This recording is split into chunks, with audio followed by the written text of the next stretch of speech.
Antonio. While I teach my friends of Padua. Of all, my best beloved and approved friend, Hortensio. And I traveled to his house. Here's Mr. Rubio, knockers. Knock, sir. Whom shall I knock? Is there any man here that has refused your worship? Villain, I say knock me here soundly. Knock you, sir. Why, sir, what am I, sir, that I should knock you here, sir? Villain, I say knock me at this gate and rap me well, or I'll knock your next feet. My master has grown quarrelsome. I should knock you first, and then on him who comes by the worst. Will it not be? Knock on range. I'll try how you can soul while I sing it. No, mistress, help! My master's mad! Not what I bid you, sister. How now, what's the matter? Oh, my old friend Grumio and my good friend Patricio, how do you all grow? Signor Hortensio, come you to part the parade corner. Tuto, il cuore ritrovato, may I say. Alla nostra casa benvenuto. Molto onorato, signor mio Patricio. Rise, Grumio, rise. Who compound this court? Nay, 'tis no matter what he pledges in Latin, if this be not a lawful cause for me to leave his service. Look you, sir, he bid me knock him, and rap him soundly. Well, was it fit for a servant to use his master so? Yea, perhaps for aught I see 32 leap out. Then would to God I had knocked it first, had not Romeo come by the worst. Senseless villain, good Hortensio, I bade the rascal knock upon your gate and could not get her from my heart to do it. Knock at the gate? Oh, heavens! Spake you not these words plainly? Sister, knock me here, rap me here, knock me here, and knock me soundly. And come you now with knocking at the gate? Sister, be gone or talk not my Patricio, patience! I am Grumio's pledge. Why, this is only a chance twixt her and you, your beloved, trusty, pleasant sister Grumio. And now tell me, friend, what happy gale blows you to Padua here from old Verona? Such wind as scatters young men through the world to seek their fortunes farther than at home, where small experience grows. But in a few, Signor Hortensio, thus it stands with me. Antonio, our father, is deceased, and I have thrust myself into his maze, happily to live and thrive as best I may. Crowns in my purse I have, and goods at home, and so come abroad to see the world. Shall I then come roundly to thee, and wish thee to a shrewd, ill-favored wife? Thou didst thank me but a little for my counsel, yet I'll promise thee she shall be rich, and very rich. But thou art too much my friend, and I'll not wish thee to her. Signor Hortensio, twixt such friends as we, few words suffice, and therefore, if thou know what rich enough to be Patricio's wife, as well please, board of my will dance, be she as foul as was Florentius' love, as old as Sybil, and as cursed and shrewd as Socrates' enemy, or worse. She moves me not, or not removes at least.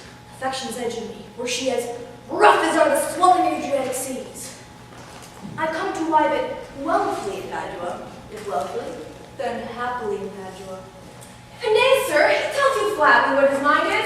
Why, give him gold enough to marry him to a puppet, or an aglet baby, or an old trot with narrow tooth in her head, though she has as many diseases as 52 horses. Nothing comes amiss, so money comes with all. Patricio, since we are stepped in thus far, I will continue that I broached in jest. I can, Patricio, help thee to a wife, with wealth enough and young and beauteous. Her only fault, and that is false enough, is that she is intolerable curse, and shrewd, and froward. So beyond all measure that, were my state far worse than it is, I would not wed her for a mine of gold. Hortensio, peace, thou knowest not gold's effect. Tell me your parents' names, and 'tis enough, for I will board her, though she chide as loud as thunder when the clouds in autumn crack. Her mother's name is Baptista Minola, an affable and courteous gentlewoman. Her name is Katharina Minola, renowned in Padua for her scolding tongue. I know her mother, though I know not her, and she knew Augustus' father well. I will not sleep, Hortensio, till I see her, and therefore let me be thus bold with you, to give you over at this first encounter, unless you will accompany me thither. I pray you, sir, let him go above the humor last. On my word, if she knew him as well as I did, she would think scolding would do little good upon him. She may perhaps call him half a score names. Why, that's nothing. He begins once and he'll rail in his rope tricks. I'll tell you what, sir. She's standing out a little and he will throw a figure in her face and so disfigure her with it that she will have no more eyes to see withal than a cat. You know me not, sir. Terra Petruchio, I must go with thee. For in Baptista's keep my treasures. Shut the jewel of my life and hold. Her youngest daughter, beautiful Bianca, and her withholds from me as other more suitors to her rivals in my love.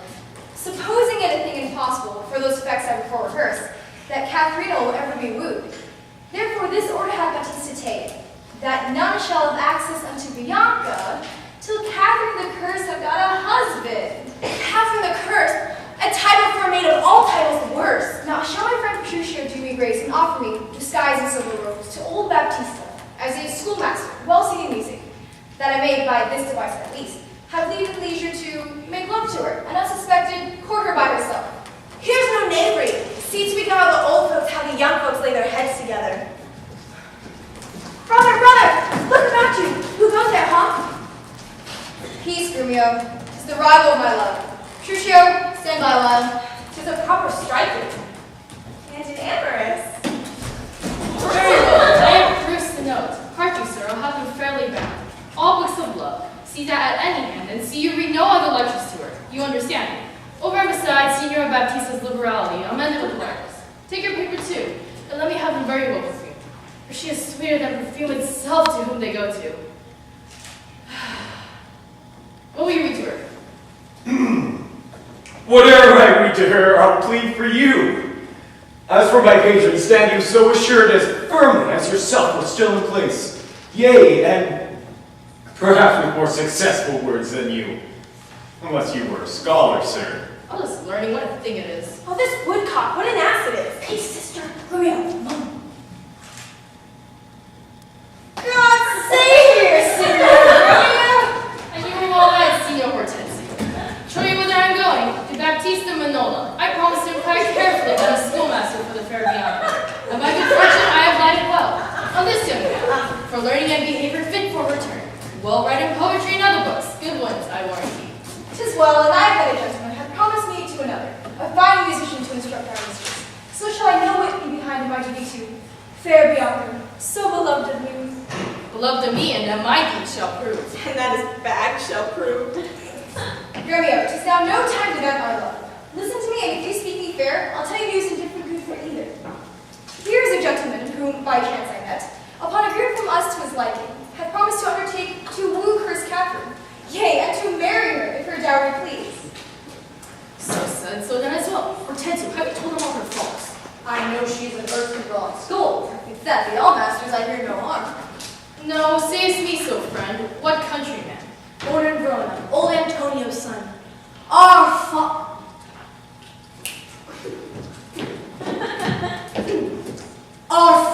dead. Our fortune lives on for us.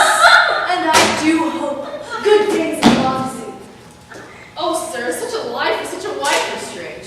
But if you have a stomach to it of God's name, we shall have you assisting you in all. But will you woo this wildcat? Will I live? Will he woo her? Aye, or I'll hang her. Why came I hither but to that intent? Think you little Dane can dodge my ears? Have I not in my time heard lions roar? Have I not heard the sea, puffed up with rage like an angry boar, chief with sweat? Have I not heard great ordnance in the field, and heaven's artillery thunder in the skies? Have I not, in a pitched battle, heard loud alarms, neighing steeds, and trumpets clang? And do you tell me of a woman's tongue, that give not half so great a blow as blood chestnut a farmer's fire? Hush, hush, your boys with buttons. For he fears none. Hark, Hortensio, this gentleman is happily arrived. My mind presumes for his own good and yours. I promise we would be contributors and bear his charge and glory whatsoever. And so we will, provided that he win her. I would I were sure of a good dinner.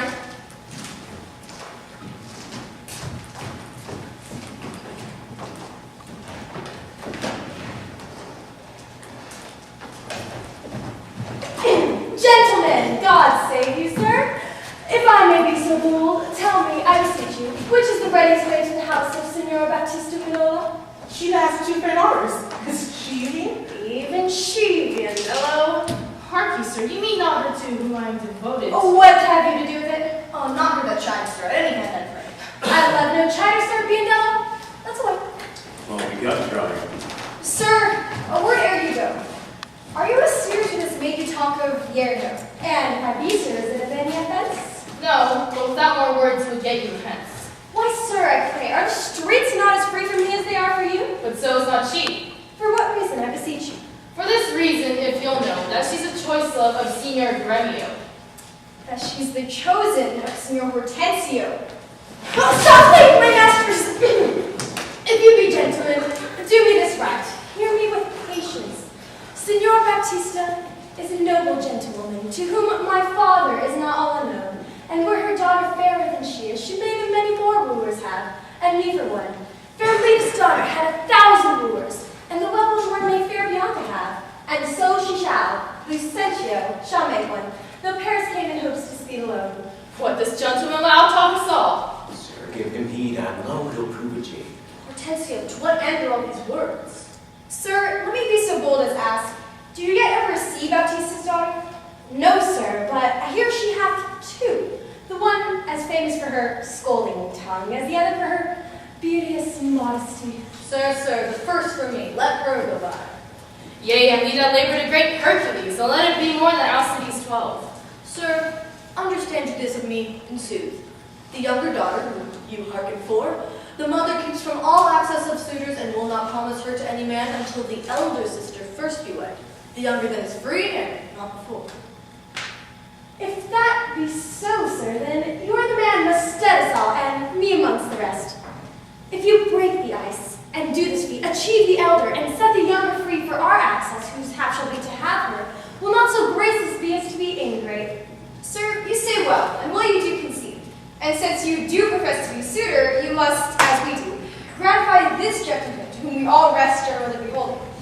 Sir, I shall not be slack in the sign whereof. Please you that we may contrive this afternoon, and quaff carouses to our mistress's health, and do as adversaries do him off. Strive mightily, but eat and drink as friends. Oh, excellent motion! Fellas, let's be gone. The motion's good indeed, and be it